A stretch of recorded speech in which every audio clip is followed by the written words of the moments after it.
Hello guys, তোমরা সবাই কেমন আছো? আশা করি তোমরা সবাই ভালো আছো। আমিও ভালো আছি। বেশি কথা না বলে আমি ব্লগটা শুরু করতেছি। আমি আসছি জলপাইগুড়ি সদর হসপিটালে।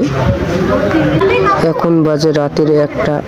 আমি সদর হসপিটালে আসছি আমার কাকুর ছেলেকে দেখতে। আমি এত খুশি যে তোমাদেরকে বলে বুঝাইতে পারবো না, কারণ আমার ভাইকে আমি দেখতে আসছি।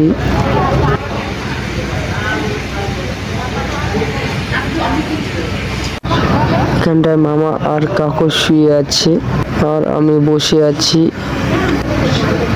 আমি ভাবলাম যে বসে একটা ব্লগ করি।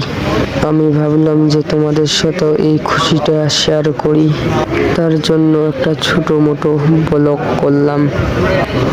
তো তোমাদেরকে কেমন লাগছে ব্লগটা আমাকে কমেন্টে বলে যাও।